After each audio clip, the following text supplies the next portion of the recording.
right, here we go.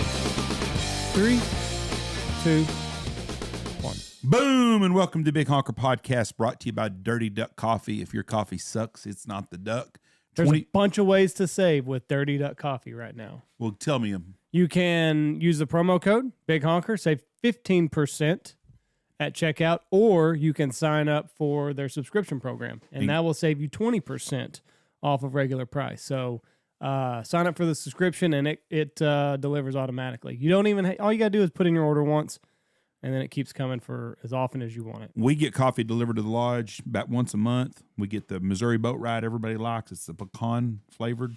Love it. I recommend it. Try it. Try them all out until you find one you really like. But if your coffee sucks, it's not the duck, and that's Dirty Duck Coffee. All right, with us today from Cache, Oklahoma. This will be our first guest from Cache, Oklahoma, I can guarantee you. Yep. You win the prize. Yes, you are the man if you're from Cache, Oklahoma on here. Mr. Mitch McLaury. Mitch, how are you doing, sir? I'm doing great. How are y'all doing today? Good. Did you get any rain? How much rain y'all get? I know y'all got some rain. How much rain y'all get over the weekend? You know, we got about right at an inch of rain on our little farm right here where we kind of set cattle up over by Cache, and then over by Snyder where our main ranch is. We only got about a quarter of an inch, so we're still hurting pretty bad over there. But it's crazy how dry it is. And it's funny because all the people I know that live north of I-40 in Oklahoma are bitching because they don't get any rain, and everybody south of I-40 is getting all the rain. I don't know anybody south of I-40 that's thinking they're getting a whole lot of rain. Yeah, no, we're definitely dang sure dry and everything. We're about to run out of drinking water on a lot of farms, so it's getting pretty critical. And the people up there, they're really, really, really dry, but they don't understand we are all dry still. There's not an area I know of that's full of water right now. No, we were getting a lot of dry ponds, and I think it's going to be a long duck season too. We're about to be completely out of water. Oof. That's a good area. We used to hunt a lot up there, and we still do hunt some. We got a duck camp up there, but man, that Tombstone Reservoir used to hold a ton of ducks in all them areas. It's crazy. 8 years ago, you could drive around out there and every pond had green all over it. And the last couple of years, there hasn't been any ducks like there used to be. Yeah, absolutely. And I tell you what, Hackberry Flat, that's a heck of a good place for teal. Whenever they're really down, you can slay some teal in there. Now, do you do a lot of duck hunting? I do. I really like it. It's kind of probably one of my first loves, and I love watching the dogs work. And got some really good buddies that make it a lot of fun. We really have a blast doing it. And y'all are do-it-yourselfers? We are, yeah. We're just kind of weekend warriors and just hit up a pretty good farm pond and get out there early and get decoys out and then slay them when they come in. It's a lot of fun. All that red clay up there. I'm jealous of the guys that get to do that because that's how I got into it when I was a kid. And it was the passion of getting to duck hunt, and there was no pressure if you killed a bunch or you didn't kill a bunch. It was hunting.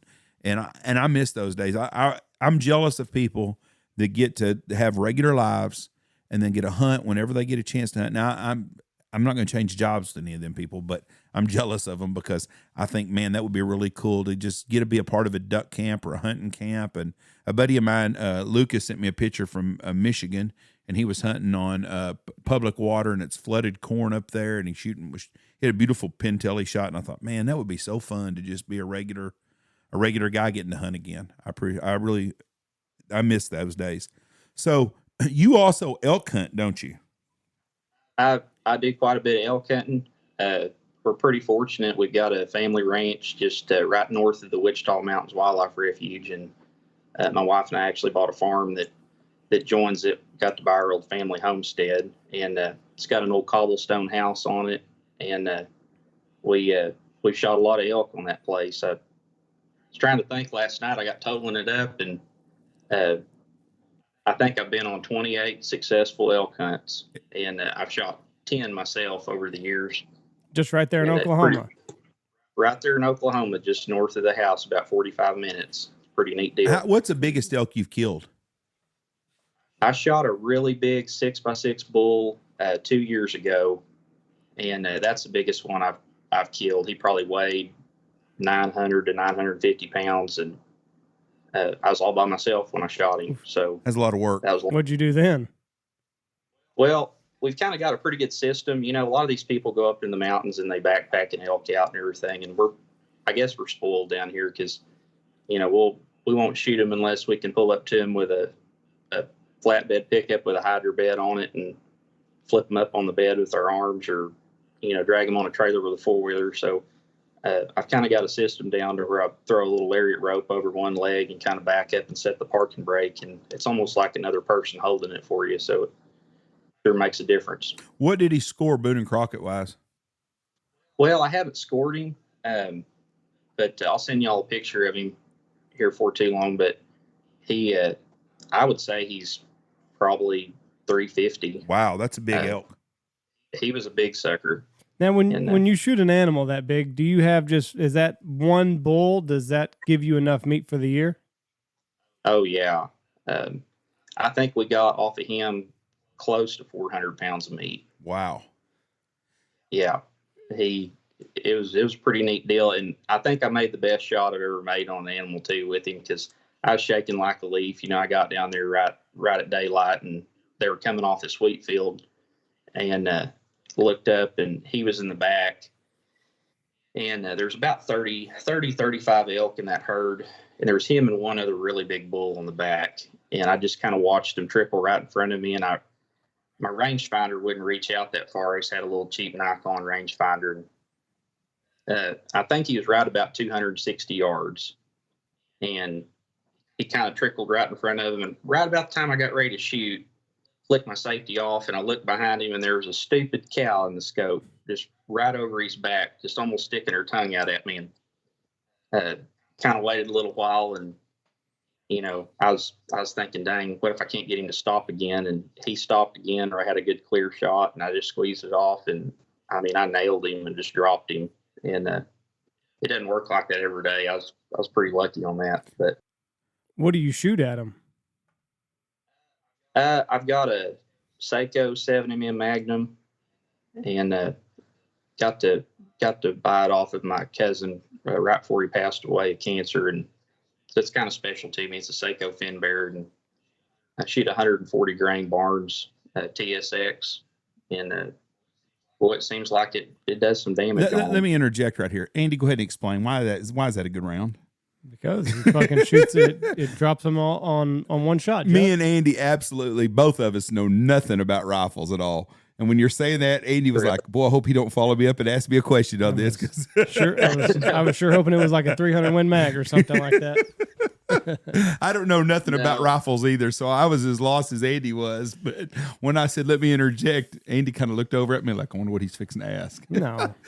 Well, and I'm not really into all the chronographs and loading ammo and all that kind of stuff, but it's just kind of a round that I kind of landed on, and it seems like it does a lot better job on knocking elk down, because you don't want to shoot one of them things and then run up on a mountain. It's a bear to get them off. I can imagine so. I want to shoot them on a flat surface where I can pull the pickup to it. That's the place. That's how I want to shoot an elk. So somewhere close to the processor. If I don't have to gut it either, even better. I know send it to the processing guy. I know some people that's got family land kind of in the areas that you hunt, and anywhere around the mountains, the Wichita Mountains down there, there's a lot of elk. And those people, they kill a couple of elk every year, but they complain. They say they tear up a ton of stuff. Do you have the same fights with the elk in your crops?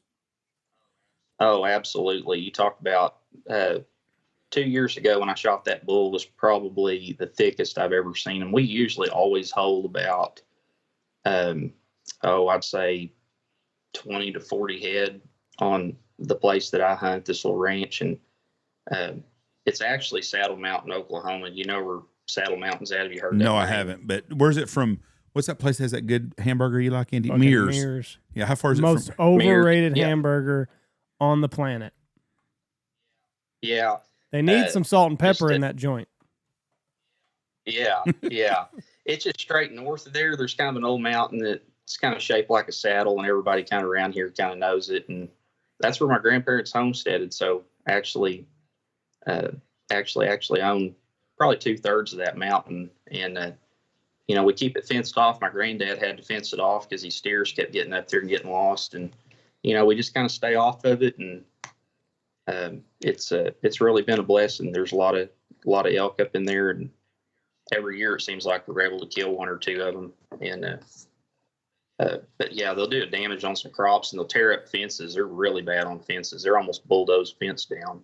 It's just crazy that they still because they were a plains animal for all those years, and now we've kind of pushed them into the mountains, but Oklahoma's got really good elk hunting, or it's got elk hunting, period. Yep. Is that Saddle Mountain Reservoir? Is that on y'all's place? No, that's kind of north of there. There's pretty big little lake, kind of a watershed lake.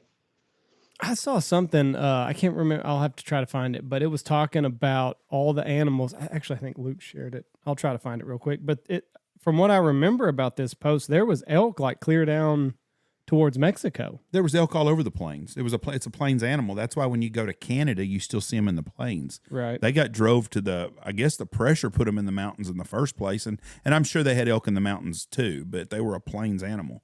So that place where you're at's got a lot of history. Geronimo was there. It was big Indian territory. Now you're a white skinned fella. So your family got into some scraps there, didn't they? Yeah. They, it was kind of a really neat deal, especially about that farm, because my grandparents actually moved from eastern Oklahoma over there. And at that time, when they moved over there, you could actually run cattle on the Wichita Mountains Wildlife Refuge. And so my granddad, Clay Summers, he used to ride his horse from Saddle Mountain all the way down to the refuge and check cattle. And it was just, you branded your cattle, and it's there's a lot of ranchers around there that did that. And, my grandma taught school, and she brags that she paid for that farm. And then we've been able to buy some land right around it. But there's a really cool book. Can't remember the lady's name, but she wrote a book about the Kiowa Indians, and they actually had a camp right on the north end of that place. And it's right there on the cover of the book, and I've seen the book before, and I mean it's our farm, and I just think that's really cool. And within a quarter of a mile of where I shot that big bull, right on the other end of that 80. No, I can't find that. Do you find a lot of Indian artifacts there? I've never found one, but I've never really went hunting for them. And I've had people just call and bug, wanting to go look for them and stuff. And it's I think it'd be cool to actually go out and look, but I really never have. That's an interesting area there. Now, you told me you had some kin folks that either fought with Wyatt Earp or against Wyatt Earp. Which one was it? Yeah, so we were actually the Cowboys. So it was my great uncles, Tom and Frank McLaury, and straight down the family tree, and they got killed by Wyatt Earp and Doc Holliday. Really? So they were the bad guys in Tombstone. Yeah, and my dad's actually got the belt buckle that Frank was wearing in the gunfight, which I think is a pretty good. Now where cool was deal. The gunfight at? Is this in Arizona? Is this in Tombstone? Is this from the movie that we've all seen and the OK Corral and all that stuff? Yeah. So, my mom's family's the ones that were connected to Saddle Mountain and all that. But my dad's side of the family was McLaury's, and they actually moved down from Iowa, and the two brothers, and then they had another brother that was a lawyer in Fort Worth, Texas. And they rode out to Arizona, and they started a ranch out there. And I think they were stealing cattle from the Mexicans and running them across the river, just like in the movie Lonesome Dove, and selling them there as a fort. And they kind of had a skirmish with Wyatt Earp. And, I think he ran a lot of the saloons and, not such good reputable joints. Wyatt Earp's joints weren't that reputable? A little shady? I think, a little shady, and maybe a little bit of prostitution. I'm sure there was a lot of prostitution going on. So he wasn't this holier than thou figure like you saw in the movie with Kurt Russell. No. Absolutely not. And it's a funny thing because, like my grandpa, it's so close down the line. I guess I took it for granted growing up, but it's so close down our line that, my dad wasn't ever allowed to watch that movie growing up. Really? Just because they were pissed off? My grandpa Steve, he said, no, you're not. He said, you're not watching that because, his dad was the son of one of the brothers that, went up there and actually brought them all in on a murder inquest.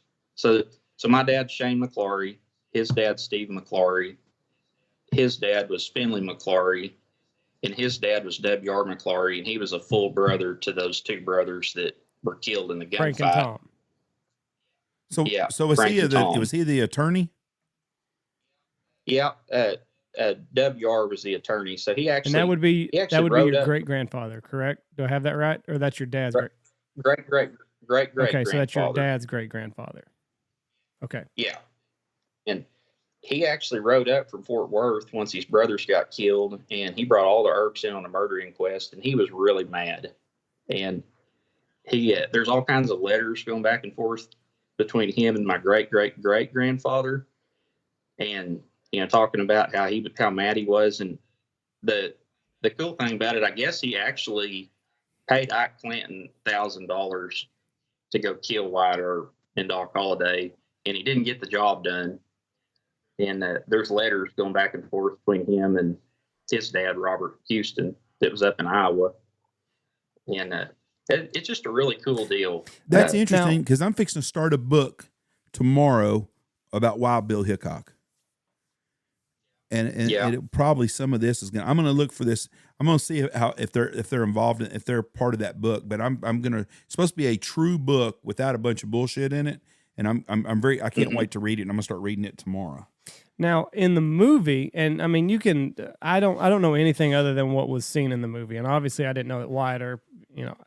I am not naive enough to believe that was an actual historical representation of everything that led up to that. But in the movie, didn't they portray Ike as like a coward in a sense? Like, didn't he run away from the gunfight? And they kind of portrayed him like that. I think I've only watched the movie one time, and I was in college when I watched it, because it was kind of the same thing as my dad. I mean, he got carried down, and it was just like, oh, it's all fake. You don't want to watch that. So we never really got a chance to watch it. But the really neat deal, and this is coming down. So if you look at the History Channel, and I kind of got into this a couple years ago, if you read about from the History Channel and what they know about the gunfight, Morgan Earp, Wyatt's brother, was killed in a saloon through a saloon glass window, and they never found out who did it. Well, my grandpa W.R. told his wife, Lenora, that lived in Snyder, who told my granddad, and it just got handed right down that he actually was the one that killed him. And he said he went back after the gunfight. It was about 2 months later, I believe, and rode in, shot him with a 16-gauge double-barrel shotgun through a saloon glass window, and left. And I think he, when the Earps left, they were headed to Colorado. Once they pulled out of Tombstone, left, and I think he got on a horse or something and rode up to Colorado to plan on killing them. And he really wanted to kill Doc Holliday and Wyatt. And he just, I don't know, he didn't get the job done, or he decided that it wasn't worth it, because he had a wife that died right about the same time. And he had about 3 orphan kids that he had to go back and take care of. But yeah, he was livid about it. I'm reading about it, and it's Legends of America, but this says, and maybe you can clarify some of this from what you've heard, but it says it in what has since forever been known as the gunfight at the OK Corral, Frank McLaury and Billy Clanton made the mistake of cocking their pistols when approaching the Earp brothers and Doc Holliday. So I guess it maybe gave up their position, or maybe the Earp boys and Doc Holliday knew their intentions by hearing the guns cock. Have you heard anything about that? I hadn't heard that particular one. Kind of what I believe, or what I've heard and what I understand from my dad. And I wish my dad would tell the story, and he's been wanting to write a book, because my he's a lot more, precise on it. But from what I understand, there was some, really what led up to it. They got falsely accused of stealing some mules from the U.S. government on this fort. And I think Wyatt and local sheriff and Doc Holliday were kind of pestering them, and they had this ordinance in town to leave your guns. Right. I remember that from the movie. Get your guns up. Well, a couple of days before the gunfight, I think it was either Ike and maybe Tom McLaury got pistol whipped. I know Tom did, but Wyatt pistol whipped Tom McLaury, and then I think that really ticked off his brother, and they kind of gathered together some Cowboys and basically said, next time we see you, we're going to kill you. And they actually had, and we've got a copy of it in one of the books, that because we have historians give us stuff, from time to time. We've got a copy of a CD. They'd sold their cattle. Their sister in Iowa was getting married, and there had been a bunch of Comanche raids. And a lot of people got killed there, and settlers got killed in Arizona. So they decided to sell their cattle and pull out of Tombstone, and they were going to go back to Iowa and probably end up buying them a ranch somewhere. But they had $8,000 in the bank there at Tombstone and $2,500 cash. And back then, that was a lot of money.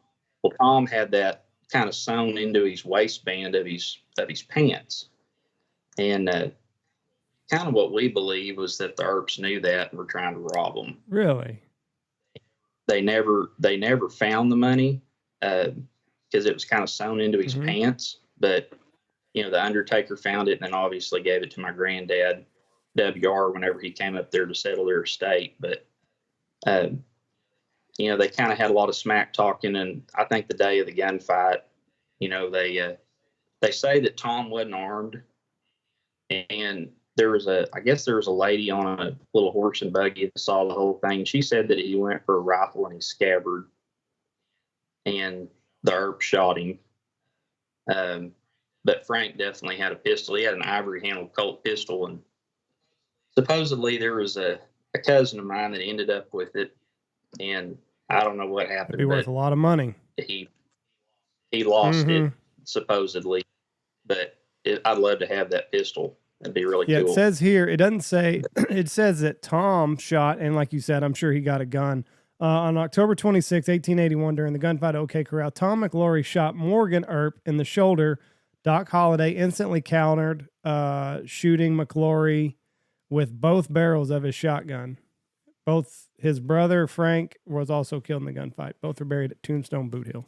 It's crazy how we as a society take situations like that and we take sides and someone becomes a folk hero. Well, it's all who controls the narrative. That's right. But and so the narrative is that Doc Holliday and Wyatt Earp were the good guys on this. But anybody that and I shouldn't say anybody because there's probably not most people that got any kind of power back in them days had blood on their hands. Oh, I'm telling you, it wasn't this righteous game. No.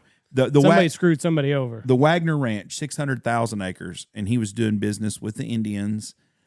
You can't tell me that W.T. Wagner put together $600,000 and didn't have some henchmen doing some shit. Right. I mean, that was a common practice back then, and we didn't have the media that they have today. But people were fascinated by gun shooters back then. I mean, that was a big thing. Just like Bonnie and Clyde. I just watched The Highwaymen again the other day. That's a great movie if you've never seen it. And but Bonnie and Clyde were heroes. I mean, they were heroes. They were folk heroes to people, but they were killing innocent cops everywhere, and they would kill a lot of innocent people. But they would take money and then they would give people money and stuff. They're like a modern day Robin Hood, except for Robin Hood didn't go around just killing cops. Right. So that's the way everybody fantasizes about Doc Holliday and Wyatt Earp and them as just great people. Same with Bill Hickok and who was the ladies that was with them? Who was the lady with Wild Bill Hickok? The lady that was in love with him that was at Deadwood. I don't know anything about Wild Bill Hickok. The lady that was with Deadwood. Son of a bitch. She went all over with Cody. Wild Bill. Yeah. God dang, what the hell is her name? I'm sure she stunk like a fucking sour not Big Nose ass. Kate, is it? No, it wasn't Big Nose Kate, but it was. Because Big Nose Kate was with. Son of a Doc bitch! Holliday. This is gonna wear me out now. Thatcher the lady Lake? that was at Deadwood. Thatcher Lake? Agnes Thatcher Lake? No. At Deadwood. That's who it says his wife is. No, not his wife. The lady that was in love with him at Deadwood, and she was a trick shooter. Calamity Jane. Calamity Jane. That's who it is. Yeah. That old bitch stunk. Woo! But all those people, as time goes by, become these heroes. Well, most of them were vile human beings that just were murderers. I mean, that's just the bottom line of it.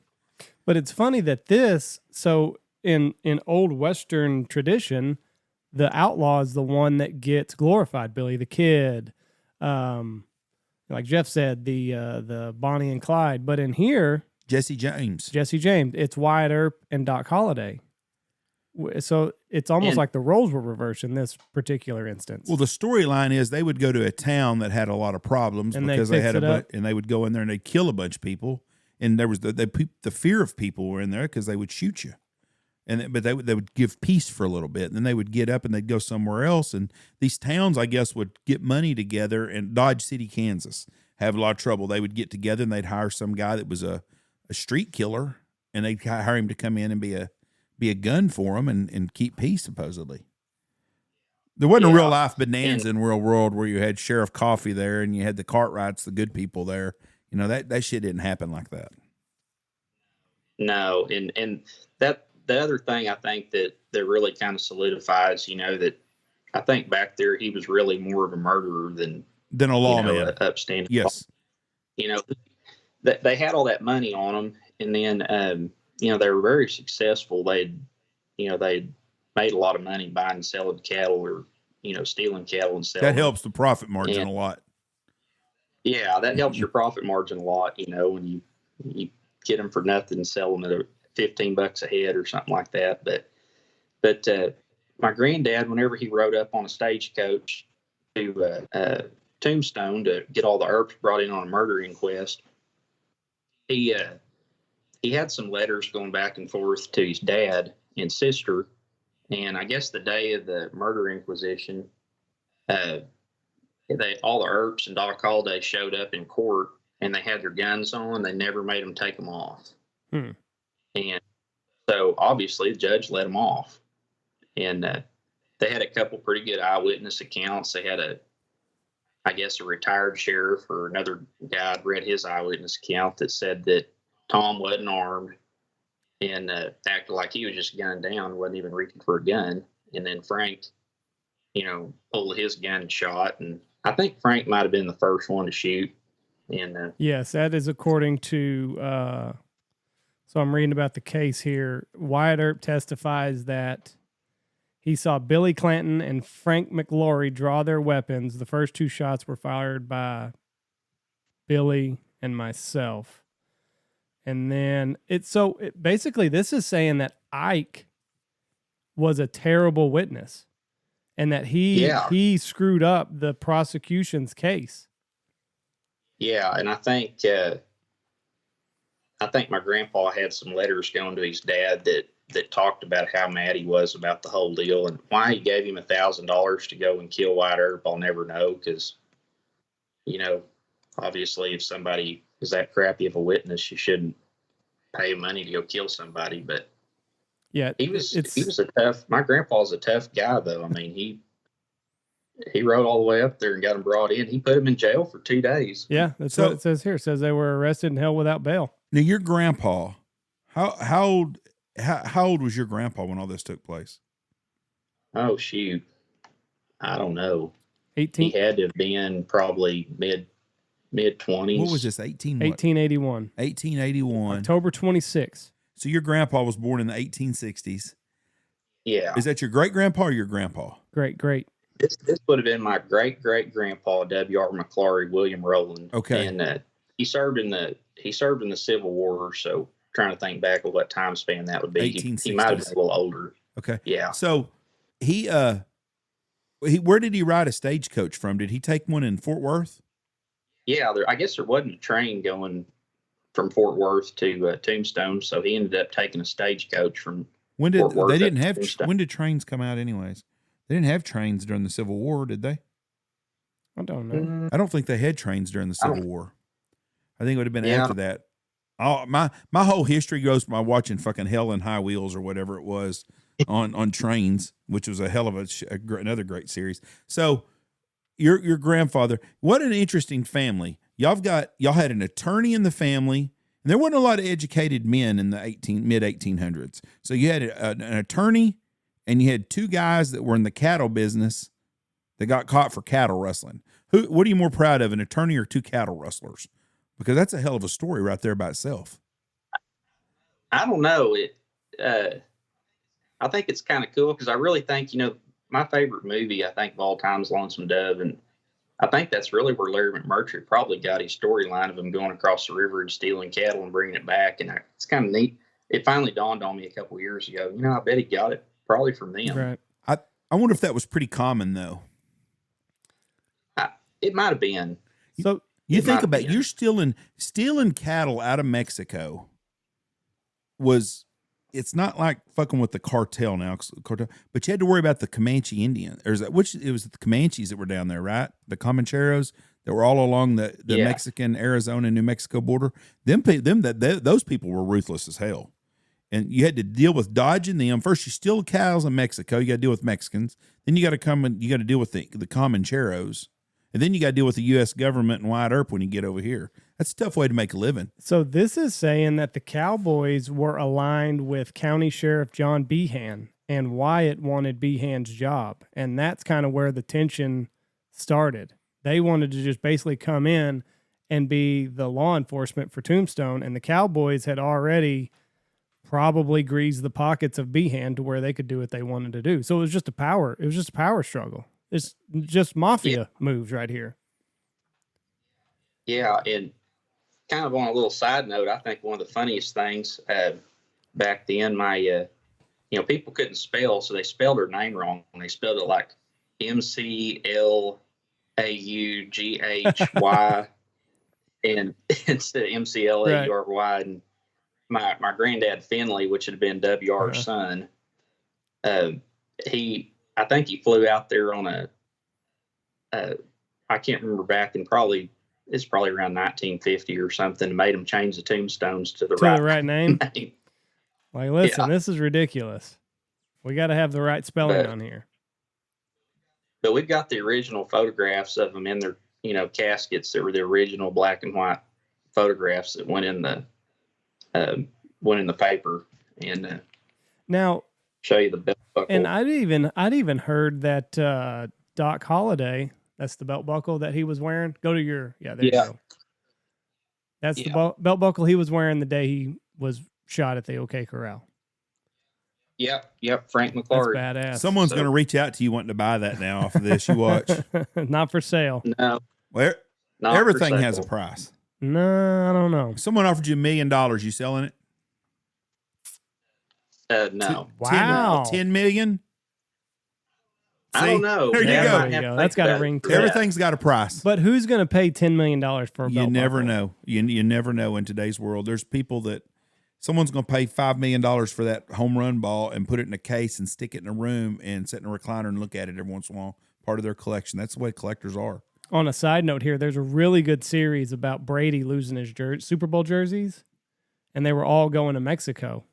And that guy, he had a press. Because he worked for a Mexican newspaper, so he had a press pass, and then he would just slide in as everybody's celebrating, take what he wants, and then put it in a duffel bag, and then just hightail it out of there. Was he selling it to the guy in Mexico who's got all the money? No, he was keeping it for himself. No shit. He had Von Miller's Super Bowl helmet that came up missing.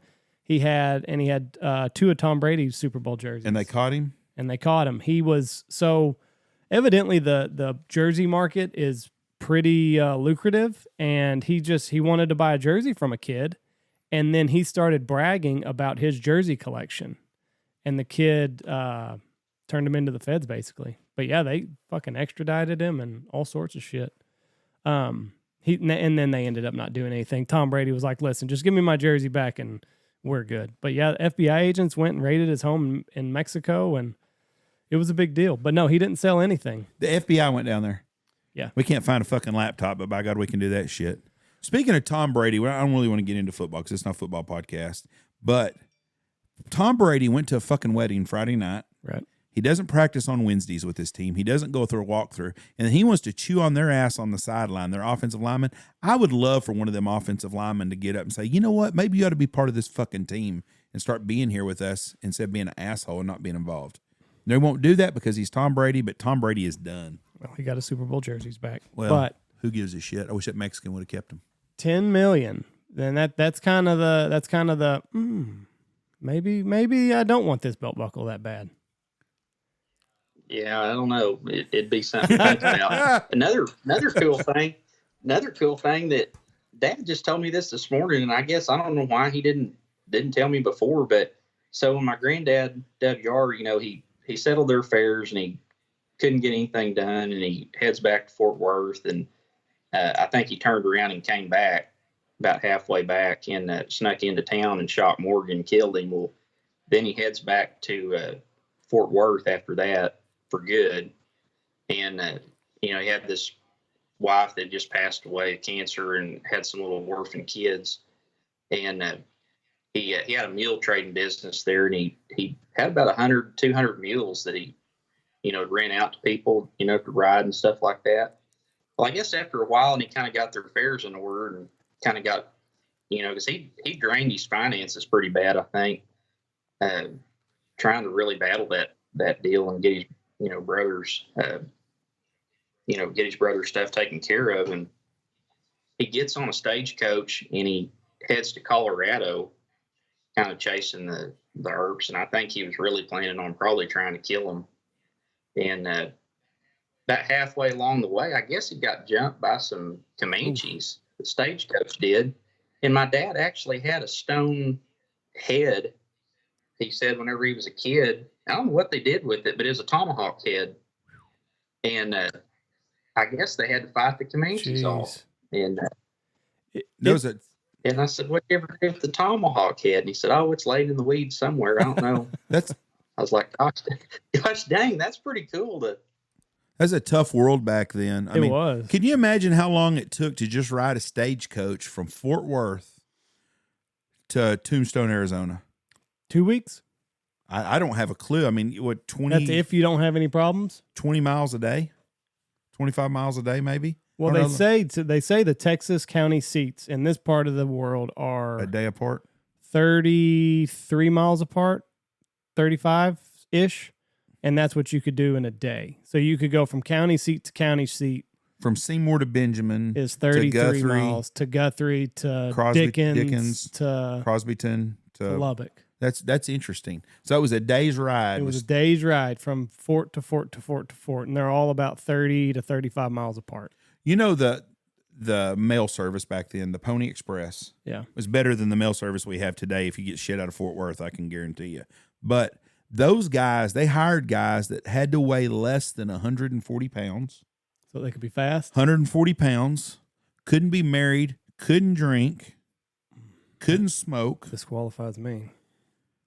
And something else. And I'm thinking, how the fuck did you find anybody to work back then? I mean, Jesus Christ. What a life.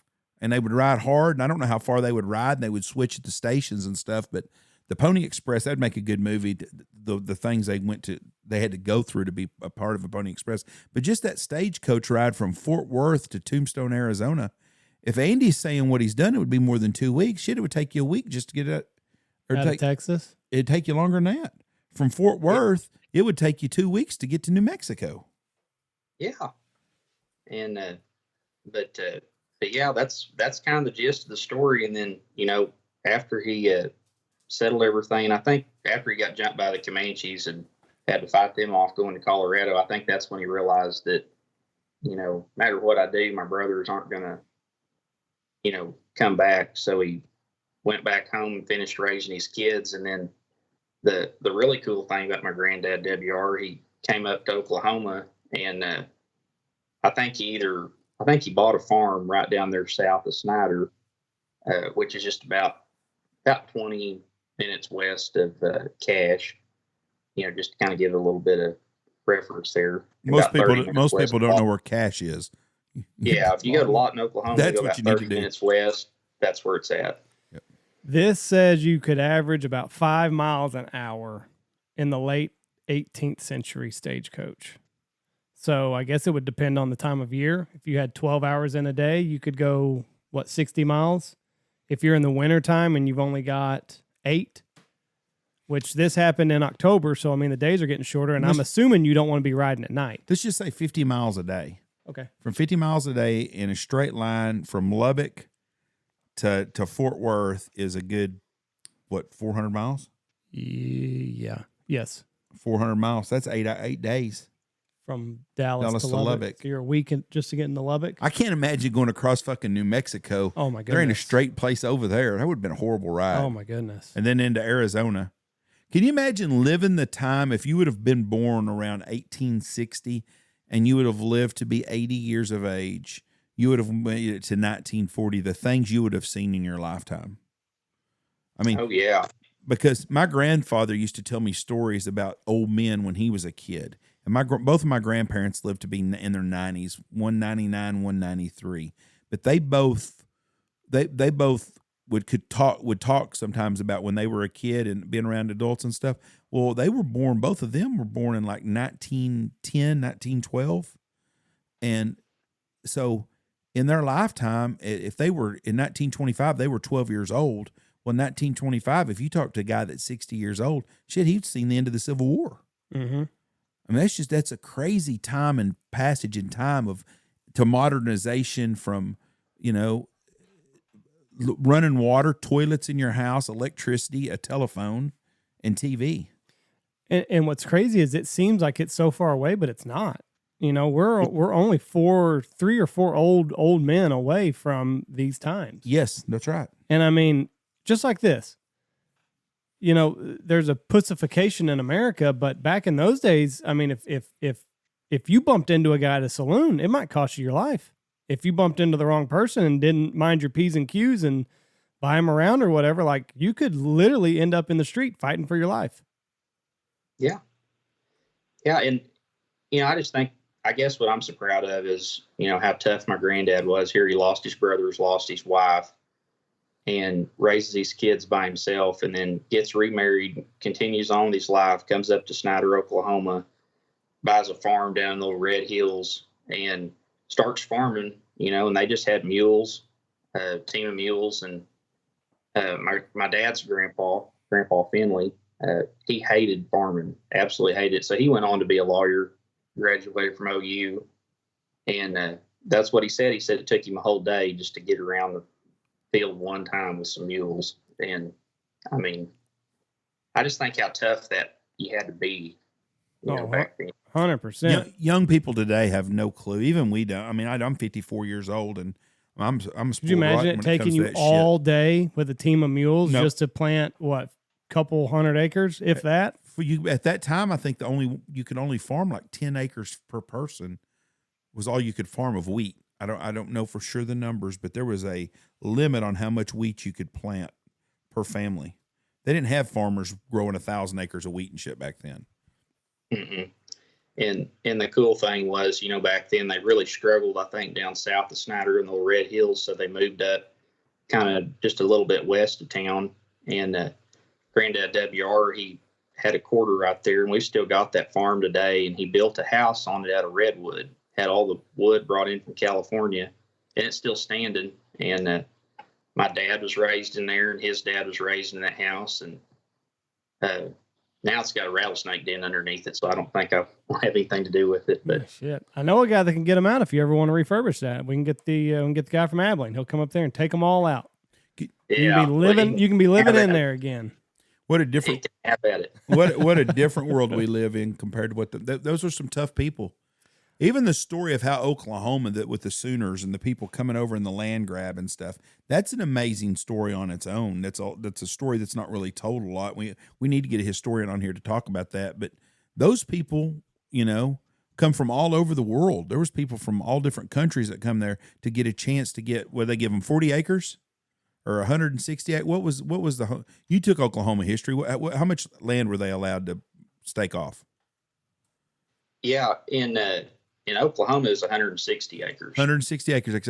Now, could a family of 4 stake off 460 acre places, or is it just 160 acres per family? I think it's just 160 per family. And that's what's so weird about it. Like, we've got a little ranch just right there on the east side of Snyder. And, you just see all these old homesteads, like you're just, riding a horse around or riding a four-wheeler, and you look down and like, dang, there's a well.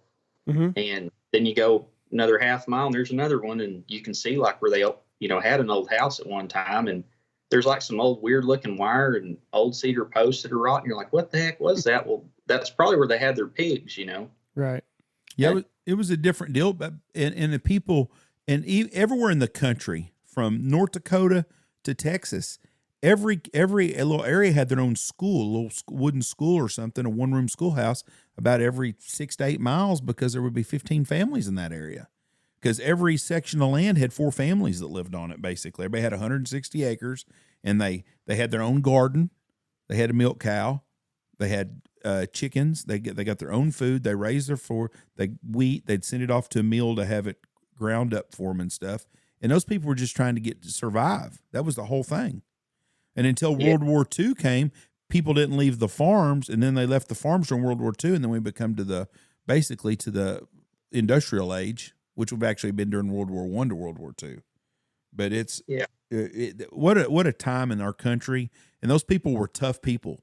I mean, could you imagine your great grandfather sitting out there waiting for it to rain? Yeah. There wasn't no irrigated. There wasn't no pivots.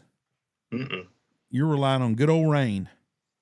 And the funny thing, I guess he was so tough. He carried a knife kind of back there in his shirt collar, kind of underneath there. And I guess there's a fence line dispute on that farm that we still have where the house is at. And he pulled his knife on a guy, and I guess they left the fence line where it's at. So. Yeah. So do you know anything about like how it would be your uncles, I guess, how they came to merge with the Cowboys? Well, kind of as far as I know, from what I understand, their dad, they were Iowa farm boys, and their dad, their mom, I guess, once they got out of the Civil War, their mom passed away. And their dad remarried a really, really young girl that was like younger than they were.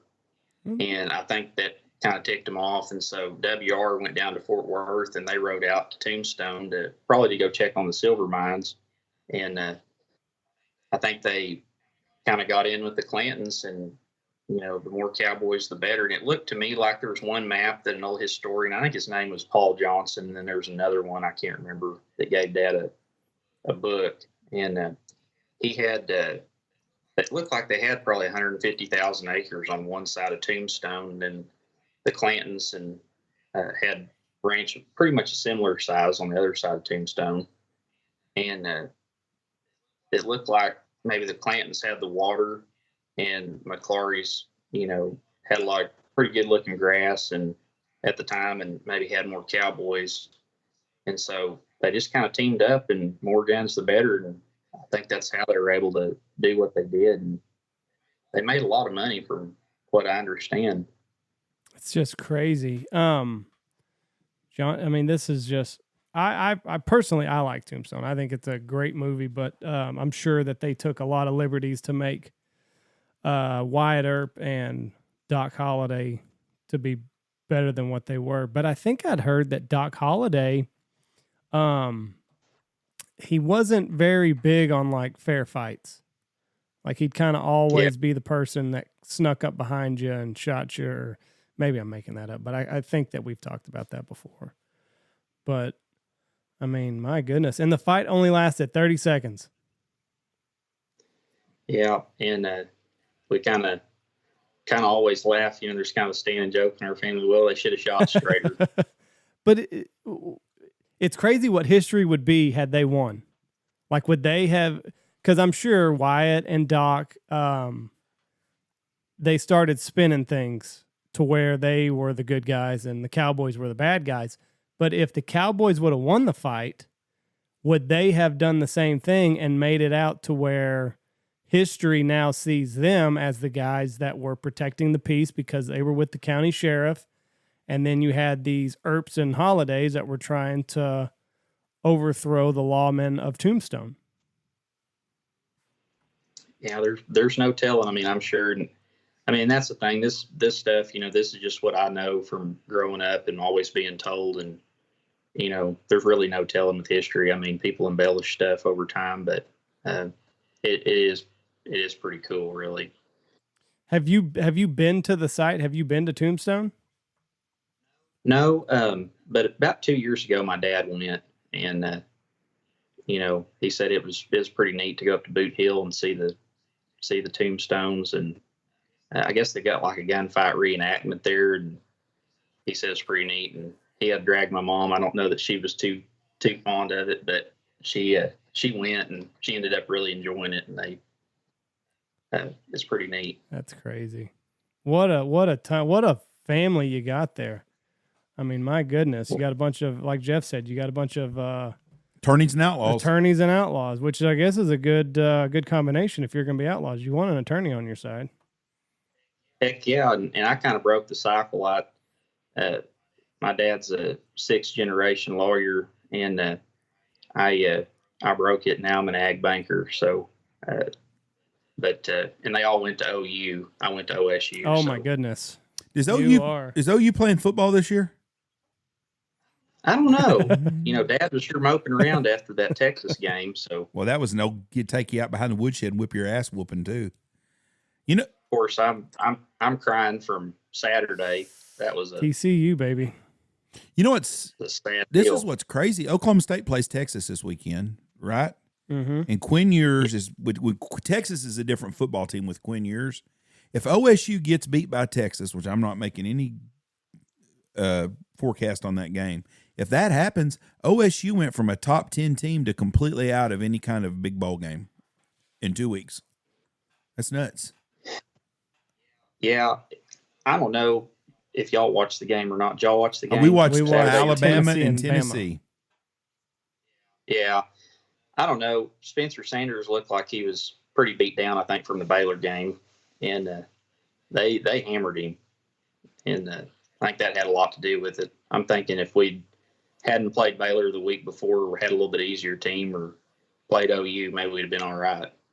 But so now let me ask you this, because I'm reading a little bit about WR. This says that during the Civil War, it was too cumbersome to have his name spelled McClaughry. So he shortened it to McLaury, like y'all spell it today. Yeah, that could be true, because I think the way our name was pronounced a long time ago was McLaughly. McLaughry? I think, or McLaughly or something. It was, it's kind of a Scotch-Irish name. But yeah, it was pretty neat. They were Iowa volunteers and went down there and served in the Civil War. And I think WR served in the Second Battle of Bull Run and got promoted to captain, another form, kind of a higher ranking captain. And I don't know, it's pretty neat family history. I've kind of taken it for granted, I think, some of my life. And older I get, I kind of look back and I'm like, dang, that really was our family. Yeah, I mean, you guys, your family has shaped American history. It's shaped the West, and it's played a part in the Civil War, and I mean, it's really, really cool stuff. I'm trying to read a little bit more about this on the fly, but no, you're good. I mean, it's interesting story. It's crazy. Says he was up in the Dakotas and fought off the Sioux and all sorts of stuff. Or it said after the war he headed to Vermilion.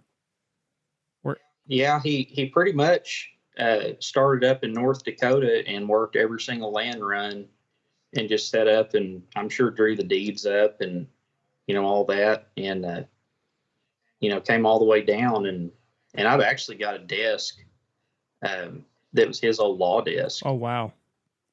And it's pretty neat. That's my work desk. So. Yeah, it says it is believed he was involved in the murder of Morgan and the crippling of Virgil, and the revenge for his two brothers Frank and Tom. I wonder how long it took for the telegraph or telegram, whatever it is, to reach him that his brothers had been killed in a gunfight in Tombstone. I'll bet you it took half a day or more, because it would go from office to office to office, from what I understand. Yeah, that I don't know. But this says John was celebrating his 8th birthday when a telegram came telling him the death of his 2 brothers in Tombstone, Arizona. Interesting stuff. I would definitely have your dad, if he's thinking about writing a book, I'd have him get busy on it. Well, that's what I told him. And, Dad, my dad's probably one of the smartest people I know and hardest working. And I mean, he can crank through a book, in no time. And I'm like, just write the dang thing. Quit. I'm going to probably botch up our family history like no right. other. Yeah. Because that's the thing. Like when this generation of people go, like, I can tell you a very limited, detailed account of my family history, but I'll get it wrong, and I'll make up my own shit, I guess, whenever Reese and them ask me. Your dad needs to get it recorded at least, so you can at least pass it down. Yeah. Because things get lost in translation. Yeah, that's the thing. And that's kind of what I'm just sticking to the main stuff that I really know for sure I've got right. And, but Dad knows a lot of details about it. And I really appreciate y'all having me on. It's been a lot of fun. Cool. It's been a lot of fun. Listen, good luck this fall and winter. Hopefully you shoot another elk and stock up your freezer. And this was a lot of fun. I like the old West days. If I ever get up that way again, I'll buy you a hamburger over at the Bait House or Fish Trap. What is that? What's the name of that damn little hamburger joint in Mountain View? You mean Mountain up there by Snyder? Yes. They're little bait shop burgers. Yeah. It's moved into Snyder now. It's really That's good. the best hamburger joint I've been to in a long, long time. They have great hamburgers. They have real greasy, real American hamburgers, what I call it. Yeah, they're pretty dang good. And I tell you what, you can't find a place to sit down in there. No, you have to go early. There's only 8 seats, or there used to be in there. Anyways, we appreciate you very much being on here, man. We wish you the best. You have a great Thanksgiving, and if there's anything we can do for you, you holler at us. And we appreciate you listening to the podcast. Hey, absolutely. Thank y'all. Hey, Thank you. Bye. Very interesting guy. Yeah. He reached out to me and said he does. had a hell of a story, and I was like, wanted to hear it. Well, and I let's listened to do it, and I was like, heck yeah, that's what I want to hear. Love stories like that. But I wonder if, the winning side is the one that gets to write the history books. That's right. So I wonder how much of the history books is really just kind of a bunch of bullshit. No, it's to any story. Well, let's look at modern history. 9/11, which is a true story there. We don't know. Right? Whatever the winning side wants it to be. But that's what I'm saying. That's stuff that was on news. JFK. But I just mean if you look at the history book from just pick a random event. Like, was it really that way? What started World War I? Was it really that way, or was it That's what I'm saying shit? with JFK, 9/11, things that have happened just recently. We don't have a clear answer on any of that. So let me ask you this. Do you think it would be beneficial to kids in America to know of the travesties that have been done by Americans? Do you think that has a time and place, or do you think give them this watered down, America's always been the force for good? I think people ought to know the truth on all things. Really? From aliens to whatever. Yeah, I do. I think that we ought to know the true story of what happened. Why shouldn't we? So the story where a bunch of Americans go and see a village of old people and women and children in Vietnam.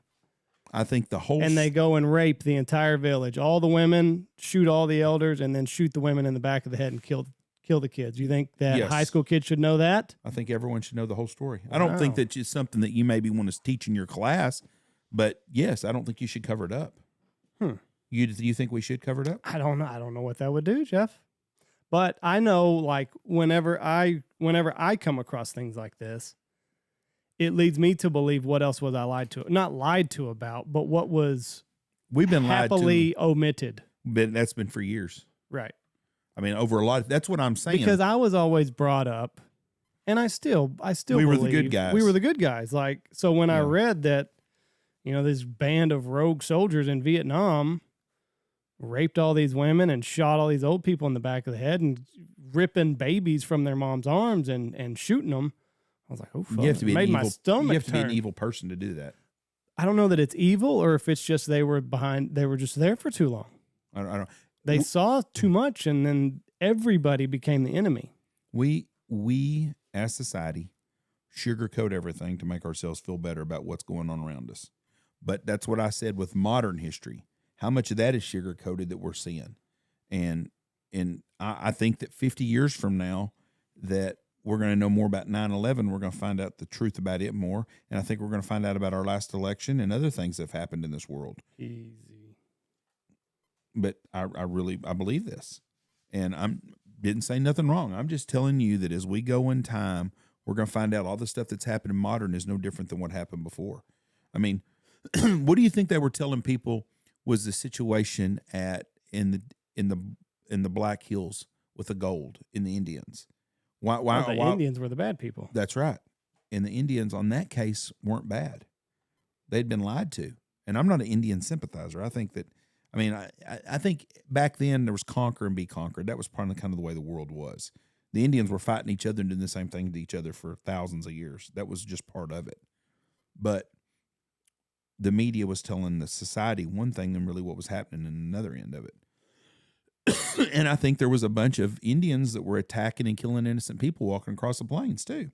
But that was their territory. I mean, well, that was how things were done back then. That's exactly right. That's what I'm saying. They weren't no different than what we were doing to them. They were doing to us. And there was nothing that you could do to an Indian that would hurt their feelings. They would just go do something worse because that's just the world that they lived in.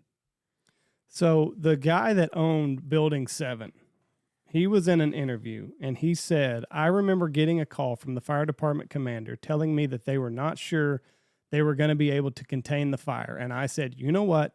We've had such a terrible loss of life. Maybe the smartest thing to do is pull it. And they made the decision to pull it, and we watched the building collapse. And what him on fire? It was.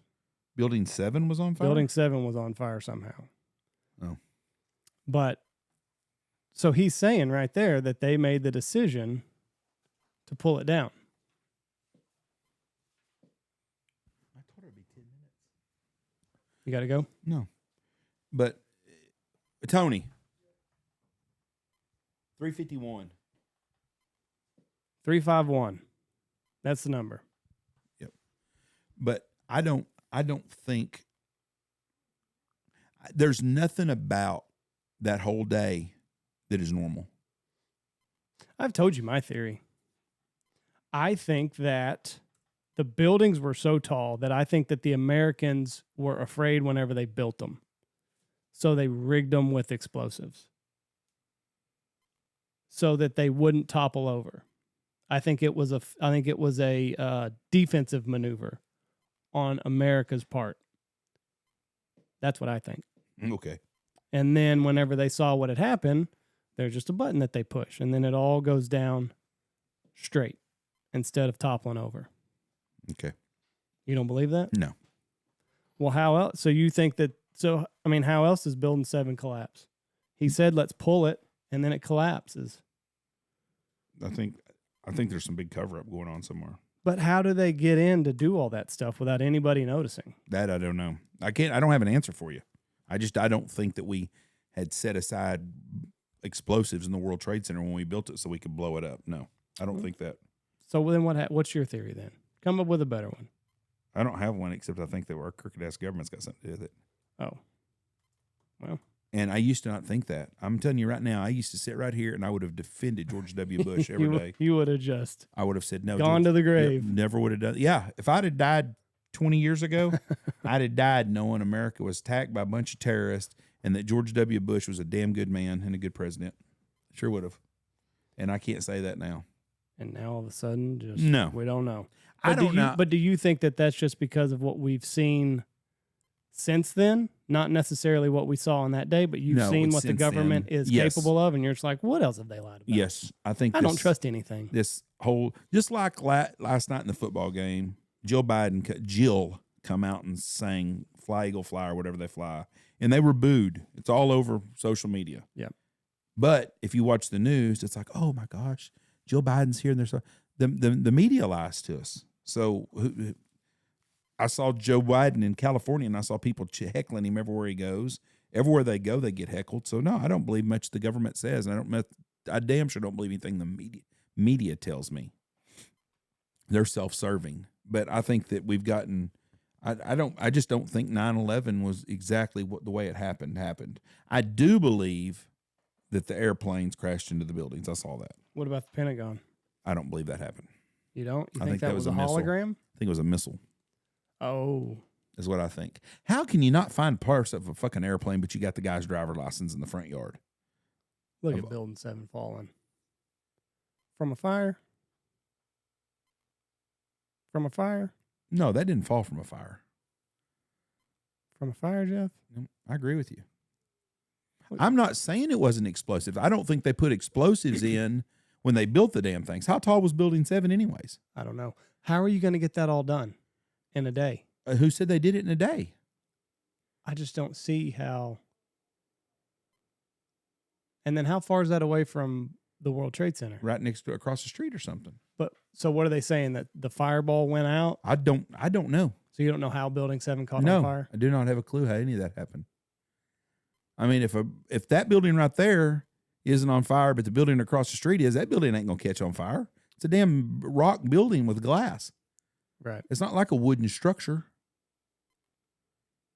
That's how stupid American people. That's how stupid we are. That one building we fall for this shit. Out of the dozen that are next to it. Yeah, we fall for that shit. The same with the COVID shit and everything else we've fallen for. You know, I look back on my memories about how big time I was for, I hope they hurry up and get us a vaccine and all this shit. I look back at that memories. I'm thinking, boy, Jeff, you dumb bastard. You was buying in on that shit too. But I did. I had one, like, I was like, you know what? You need to practice social distancing, blah, blah, blah, blah, blah. But then I noticed one today where in Wichita Falls, they were getting shots and cars were parked 6 feet apart. And I made a comment about it. And some lady goes, that's just the way it looks in the picture. But that's when we started quit being stupid, about 6 months into the deal. Mm-hmm. But there for a while, we all bought into it, and, you find out now that it's all, where's it at now? What happened to monkeypox? It'll come back. Okay, so this says, as the North Tower collapsed on September 11th, heavy debris hit 7 World Trade Center, damaging the south face of the building and started fires that continued to burn throughout the afternoon.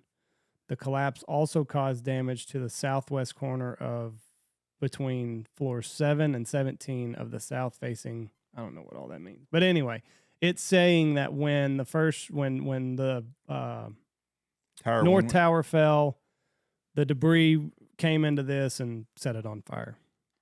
I just have a hard time believing that all this isn't some kind of setup. I think it was to cover up misuse of funds by the deep state American people, whoever's in charge. That's what I really believe happened. I believe every bit of this has got something to do with covering up government money. Well, that's what Rumsfeld said, wasn't it?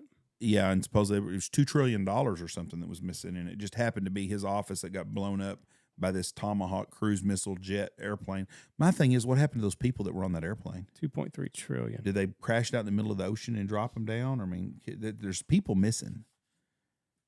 I mean, that we have planes that crash all the time. Right. All the time. But that plane crashed into the Pentagon, and there's not a piece of that plane left.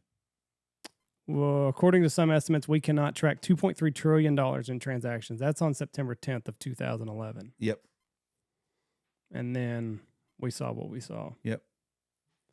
But the Pentagon's not very... Have you seen the Pentagon? You hadn't been to D.C. I've been to D.C. Did you see the Pentagon? No, I did not. I wonder how tall it is. Could you imagine? So here's another... 10 stories tall, maybe. Look it up. Here's another thing. You're going to get these guys that were practicing flying an airplane on boxes. From what I remember, they had like cardboard boxes of like what they might see and shit. It would take a very skilled pilot. They went to cruise. They went to Fort Worth and went to flight school. They went flight simulator time in Fort Worth. Oh, did they? Yeah, some places. I think so. They had a couple hours of flight simulation, and then they got this jet airliner to barely cover the grass. So you're telling me in today's, even in 2011, there was cell phones, not like there are today. But you're telling me you have not had a firsthand account of someone that saw that plane. I can tell you what I read years ago, and I thought 71 feet, so it's 7 stories. 7 stories tall. That there was a Shell station across the street from the Pentagon, and the FBI come in and grabbed their security tapes and took them. Grabbed everything. Yep. And I saw, you can look up the security tapes from the Shell station because someone leaked part of it or something, and there ain't no fucking airplane.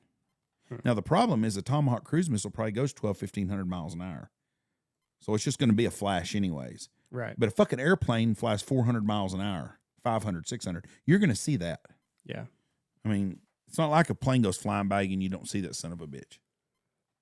I always feel dirty whenever we talk about things like this. Why do you feel dirty? Just because I don't know enough. I mean, I really don't to be making these. You're just giving your opinion. You're not saying this is just your opinion of what you think happened. And everybody else has got the same deal. If it was not, would they not come out flat out and say, hey, this is what happened? I mean, it just, what that sound is. Moose and them leaving. It would just, to me. This is the deal. To me, it just seems like it would take a very skilled pilot to do this. Okay, 600 miles an hour. You're telling me you wouldn't see an airplane? Well, I mean, that could be like my Ring video doorbell. Well, it's not recording. It's only like it's taking a picture like every 30 seconds. Hold on. But when you see that flash, you would see part of an airplane. I don't know. Watch it. See, it's not a fluid video. It's okay, like right there. pictures. Right there you can see too. See, right on side of that deal, you can see something small there. That wasn't there a minute ago. That was not there a minute ago. Well, I know that wasn't there a minute ago, but I can't Is that tell an airplane, though? A fucking airplane would be huge. It doesn't look like it would be. That's not a fucking airplane. No, I mean. That's not a plane. You can see if the whole jet streak where it goes across there. That is not a fucking airplane. That building's only 7 stories high. A freaking jet airplane is going to be 4 stories tall, sitting there at the top, from the top of its. You think it's 40 feet tall from the top to from the wheels to the very tip? Well, top? the wheels would be up, but I'm going to bet it's at least 20 foot. I bet it's 30 foot tall. I agree, but I'm just talking about the skill that it would take as a pilot. Yeah, because if they're flying that low, them son of a bitches are 6 inches off the freaking ground. Right. Right. See, there. That's not an airplane. Barely off the ground. Yeah, that is not a freaking airplane. If it is, it's a fighter jet or something. Now, it ain't a damn passenger plane. I could see coming in all wonky and everything. Yes, and hit a wing on the ground. Right. That is not a freaking airplane right there. I don't know. It's security video of plane hitting Pentagon released, adds S-Byte from Judicial Watch. This was released in 2006. That is not a freaking airplane right there. You got to be careful what you say, too, now, though. They got Alex Jones for $1 billion. And now they're going to go after Kanye West. What'd he say? He said that... Now, I want to preface this by saying... Oh, Black Lives Matter or something. He brung up somebody. He called somebody else out on some bullshit today, and now they're going to sue his ass. And I can't remember what it was. Well, I saw he did some show with like maybe LeBron, and they pulled it. Yeah, because he called him out for not sneaking out against the Chinese and all that shit. Now, I want to preface Alex Jones. I don't necessarily agree with anything that he said. Freedom of speech. But I believe that he should be protected under the freedom of speech. He should. Because, I mean, that's scary stuff. He couldn't even defend himself. Right. He wasn't even allowed to stand up and defend himself. I saw some of his videos and Alex. He was acting a little. I'm not an Alex Jones guy. But he has the right to say what he wants to say. He did not cause that deal. He did not cause whatever happened to do it. And I think it's disrespectful for anybody that lost a child, for anybody to say that happened or didn't happen. I just don't think you should. But for him to have to pay $1 billion has nothing to do with that. And I know what it was. Kanye West came out and said that George Floyd died of fentanyl overdose. Oh. And that cop's knee was not on his neck, it was on his back of or on his neck. It wasn't on his airway, regardless, but he shouldn't have done it. The cop shouldn't have done what he did. You can't defend Chauvin. No, but George Floyd died of fentanyl overdose. Everybody knows that shit. He had 2 times enough to kill anybody. Right. A mule. And he was not a great guy. I mean, he was a piece of shit. Mm-hmm. And, you know, did you see the Black Lives Matter lady in Connecticut? And it's the lady in Bristol where those 2 police officers were killed. She goes, I hope everybody has a good day except for those 2 cops that died today. Jeez. A piece of shit. You know, that's, you talk about a fraud. Is Black Lives Matter is the biggest fraudulent deal ever. Would they raise like $80 million? And they ain't done shit. You ain't seen a youth center built, a scholarship given away anyways, but you see the motherfuckers living in good houses and living it up. According to Dahmer, the Netflix series, Jesse Jackson went to Milwaukee, did whatever fuck Jesse Jackson does. Stirs up shit. Because he targeted black men. Now, the 2 cops that gave the 14-year-old Laotian boy back to Jeffrey Dahmer, they probably should have been fired. Don't disagree with any of that. But I hadn't watched the series. I ain't going to watch it. Jeffrey, a 14-year-old kid escapes Jeffrey Dahmer's apartment. He's running around, or he's not even running around. He's got blood coming from his head. Somebody finds him. They call the cops. And they gave it back to him? Jeffrey, the 2 cops are there, and the neighbor to Jeffrey Dahmer is like, listen, like, we got to figure this out. Jeffrey Dahmer had gone to the beer store because he couldn't do anything. He couldn't do what he did sober. So he needed more booze. Left the kid. Kid was unconscious. I think he was going to drill holes in his head and put acid in there because Jeffrey Dahmer wanted to create a zombie-like army, people that wouldn't leave him. So he runs to the beer store real quick. The Laotian boy wakes up while he's gone, stumbles out of the apartment. People find him on the street, call the cops. Cops are there, and Jeffrey Dahmer's neighbor lady's like, he came from Jeffrey Dahmer's apartment. Like, we got to arrest Jeffrey Dahmer. She'd been calling for months. Poor lady. Like, the stench, they said, just rotting flesh coming through the vents because they shared a vent. And cops come. Jeffrey Dahmer comes around the corner, and he says, yeah, that's my boyfriend. He's 19 years old. We just got into a little fight, and that's why he fell. He's drunk, and he fell. That's why he's bleeding. Yeah, they walked him back up to the apartment. Said, here you go, Mr. Dahmer. They should fire them both. I agree. And then... Anyway, right. Interesting stuff. Y'all had a lot of serial killers back then. Do we had more than we have now? We just didn't know. Or did the media just cover it? I don't.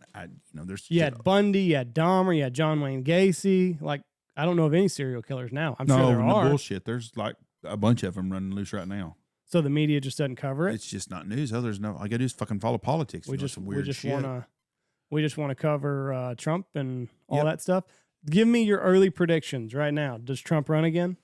I think he gets disqualified. I think he gets disqualified, and I think it backfires on their ass because I think DeSantis is going to be there. And if they disqualify him and he can't run, he's going to get on DeSantis' side, and they may win all 50 fucking states in a fair election. Do you think that because Tulsi she's out of the Democratic Party, do you think she's the running mate? She would be a good one. I think if Trump runs, I think Tulsi's going to be VP no matter. She would be a good one either way. I think either DeSantis, but I think if Trump hitches his wagon to her, forget about it. But I think that too much stuff is. They're doing everything. I think the FBI documents. I think the classified documents are going to disqualify. They're going to bury his ass on everything they can do, but they won't look into any of their own shit. They're evil fucking people. I'm telling you, evil. The deep state's evil. Just like Nancy Pelosi and this camera crew on January 6th. Well, fuck yeah, she knew it was going to be what it was because they set all this shit up. Those people that are in jail over this January 6th, it's scary that the people that the FBI come and arrest, they're still there. It's scary, the people that they've come in. The other day, they arrested somebody at their home for something, and it's just scary the way our country has become, that we're letting the ruling class do this to us, and we're not standing up and doing something about it. It's not going to turn out good at the end. What about midterms this year? Oh, the Republicans in a fair election are going to mop the floor. In a fair election. People in big cities are sick of this shit. I mean, Jesus Christ, if you lived in New York City, could you imagine having to live with the crap that you live with? Did you see the videos out of San Francisco and Oakland? Yes. Looks like a war zone. And you can't tell me, as wacko as them fuckers liberals are in California, that they're not scared of this shit and tired of it. Drive down the street. You imagine pulling up in your Tesla, looking down the street and seeing all these homeless fuckers living in tents and shit, and you think, I hope I got enough battery to get home. 10 years ago, this was a nice neighborhood. Yeah. What happened? Well, what happened coming to Texas now. Is the Democrats are running. The good people are leaving California. The people that can afford it. Yes, the good people are leaving California in droves. They're getting sick. They're sick of this shit. I would too. If I had kids, I'd be scared to death to raise them in a big city right now. Mm-hmm. Dallas, Texas, I wouldn't want to raise my kids now. Austin, Texas. No, hell no. No way. Any place that's got and if there's a blue check mark running that fucker or votes blue, you better get the hell out of there because it's bad. There are between 25 and 50 active serial killers in America right now. The Denver prostitute killer, which we can imagine who he's killing. 17 women and girls in Denver between 1975 and 1995. Well, he's dead now. He's a little older. West Mesa bone collector, Arizona, I guess. I don't know. There's a bunch of them out there running around still. The Zodiac killer still running around. Well, he's dead. The ones that you're going to deal with now, active. The ones that you're going to deal now are people that are meeting people off of Tinder, Grindr, Christians who like to bang.com, and whatever the hell else other websites there are out there. That's where they're meeting these people at, and they're crazies. Fuck, Tony could be one. We don't know. Probably is. A lot of room to bury somebody out here. Yep. It's funny. We got kicked off of YouTube. A video that I saw, I guess a boyfriend cheated on a girlfriend. She put him in a suitcase, which I don't know how that happens anyway, and let him suffocate. It's on YouTube. It's on TikTok. He willingly got in a suitcase. I don't know how it happened. All I know is she's sitting on the couch, and it's just a video of a suitcase. I'll pull it up. And but that's on YouTube. Yeah, that's perfectly fine. That's perfectly fine. But heaven forbid we talk about anything that goes against who's running the media. That's the deal. Did you see where Phil Knight come out against the Democratic governor of Oregon? Big time. He's had enough of this shit. These people are finally starting to get fed up that aren't in this inner circle. They don't have nothing on Phil Knight, so he can come out and say something. He's just a rich guy that votes. And them people have had enough of this shit. And I'm not a Nike guy at all. No, but he knows where his bread's going to be buttered. Man dies while begging for help after girlfriend allegedly locks him in suitcase. I don't know how. There's one video that's an hour long, so I'm assuming she just sat there. That's the whole video. Guy dies right there. Perfectly fine. We'll let that go on YouTube. Oh.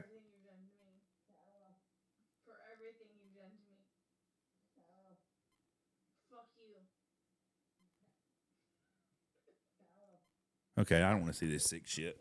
Goofy fucker. But my question about this whole thing is how do you end up there? Yeah. Does she just say, "Let's play a game. I'm going to jump out of here, and you're going to give you a blowjob when you jump out"? Part of your punishment for cheating on me is I'm gonna lock you in this suitcase for an hour. Like, why do you willingly? You gotta be a little smarter than that. Get your ass in a suit. She's pissed off. Yeah. Like, you just cheated, and that's what she said. She said, "This is what you get for cheating on me." There's nothing scarier than a fucking mad woman. Anyway. But he keeps saying, like, I can't breathe, and she said, "That's on you, bud. That's on you." But don't get in the suitcase. Yep, dumb. What the? I don't understand. Crazy ass people. Well, we got our asses kicked in Pick'em this week. I was looking. I got I went 3 right. I went 10-6. Plus, I got a bonus because I went 11-6. Now, I could be this week if I win tonight, I would be 12-6, and Garrett still would win because he won 13 games. He's going to go 13-5 because he hit both of his picks, his locks and his upset. So he whipped our ass. Totally. He is the champion. You are 6-10. You should be embarrassed. Now, in my defense, there is no defense. I picked against some of you guys so that I could make up some ground. I took the Jets and y'all laughed at me. Green Bay's awful. And a bad line and no receivers and can't get the running game going. They are terrible. And they might be in the running for a top 10 draft pick this year. They might be. And if that happens, does Roger play the rest of the year out? Or do they sit him to see what Jordan Love has? Jordan Love sucks. He does do that. It's time for Frank Gallagher to retire. Let's look up the Packers schedule. I mean, it's bad. And Rodgers, like, no time to throw the ball at all. I mean, it's scary. They play the Commanders. I'm not sure. Now, they do say that Carson Wentz broke his finger. Maybe have surgery. That might be better for them. Carson Wentz is horrible. So, just because it's the Commanders, I'm going to say that the Packers win it. They lose that game to the Bills on Sunday night. I don't think they beat Detroit. I'm not going to argue with you. Before the year, I'd have probably thrown a fit. Dallas's defense will sack him 15 times. They're going to beat the fuck out of Aaron Rodgers. Yep. So that's 1-3 right there. Yep. Titans aren't that good. That's a pick 'em. The Eagles are going to beat their ass. Eagles are going to beat them. They've already beat Chicago. Chicago's a dumpster fire. The Rams are not very good either. I mean, do they go 500 here? If they go, if the Packers finish 8-8, they finish with a number 12 to 15 round draft pick. That's not enough to get you a new quarterback. No. And I thought that, and I really honestly thought before this season started, well, this is fool's gold now. I thought Baker Mayfield was going to be a whole lot better than he was, and he's going to hit the free agent market. Terrible. He is horrible. And so it's not going to do you any good. He's not somebody to throw money at. And I'm going to tell you right now, the Arizona Cardinals, Kyler Murray is a fucking joke too. That's a waste of money. We are at a huge time right now. We lost all those really good, steady quarterbacks that all retired the last 4 or 5 years. Except for 2 that are still playing that probably should have left last year. But they were both steady a couple of years ago. They were steady last year. Yep. But they both, Tom Brady and Aaron Rodgers are done. So it's time for them to sweep off into the moonlight. And we're not replacing them with anybody. Nope. Trevor Lawrence is decent. He's not great. The rivalry of the future is Josh Allen Mahomes. We saw it yesterday. That's right. That's going to be the next Brady Manning. The next good young quarterback right now that's out there, Jalen Hurts does not make very many mental mistakes. I noticed last night. Even when pressure was on him, he's a good quarterback. They run it. That their system fits him perfect. He does a really good job in their system. Daniel Jones is going to command some money on the free agent market. He's not been a world beater throwing the ball, but he don't make mistakes, and he's a good athlete. Are the Giants going to re-sign him if they're 5-1?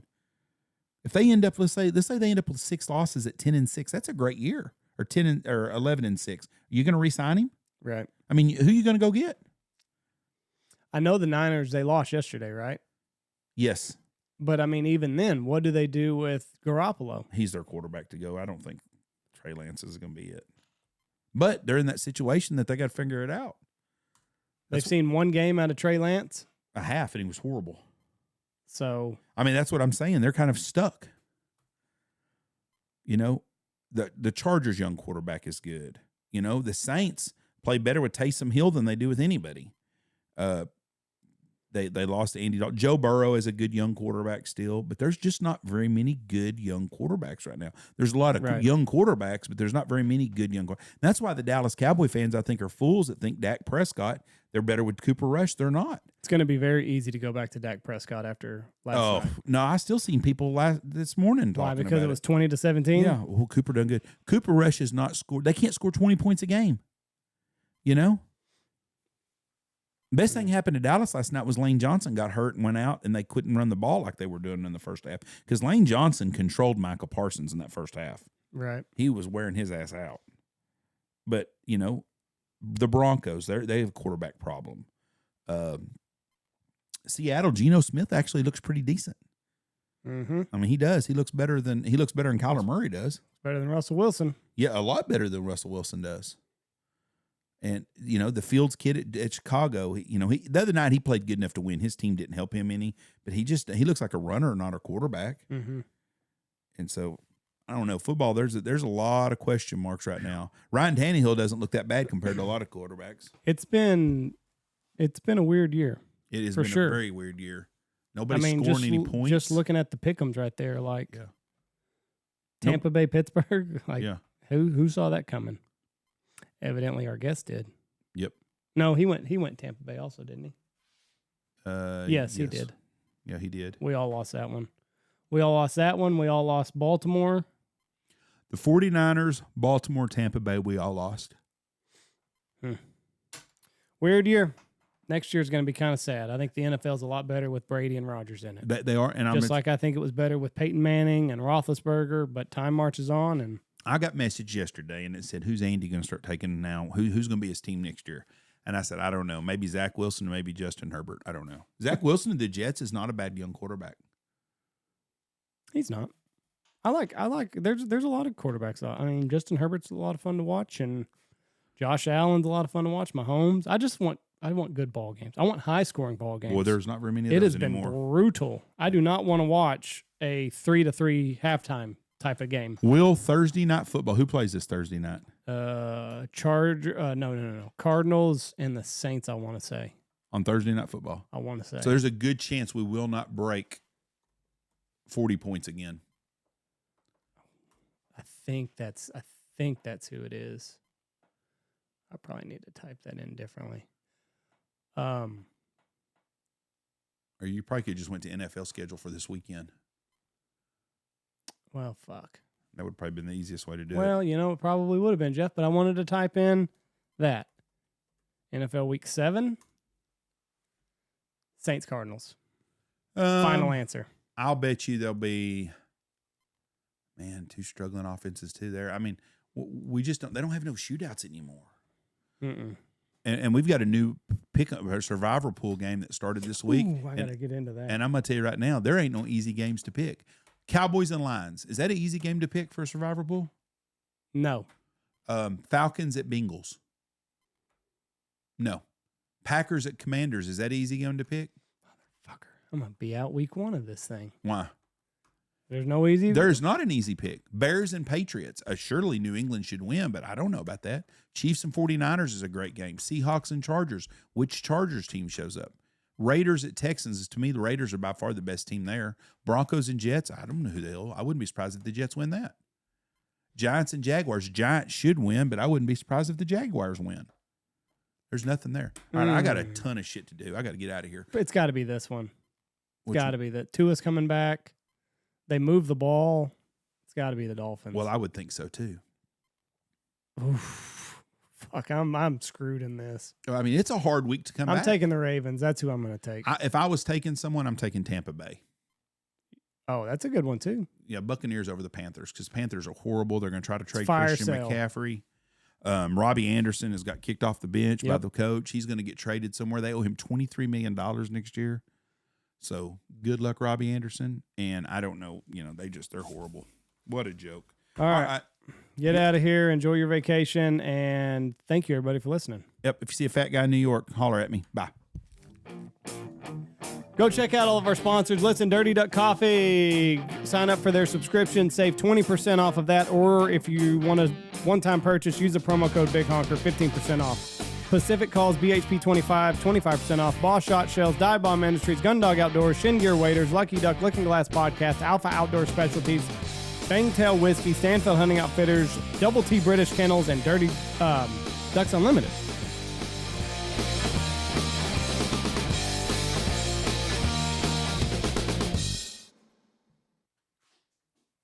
Okay, this episode of the podcast, we are joined by Mitch McLaury from the great state of Oklahoma. So he's actually got an interesting family history. His two, they'd be great uncles, were killed during the gunfight at the OK Corral by Wyatt Earp and Doc Holliday. So interesting stuff. Hope you enjoy it. And then towards the tail end, Jeff and I go down a couple rabbit holes before he leaves for vacation. So hopefully you enjoy this episode. Here we go.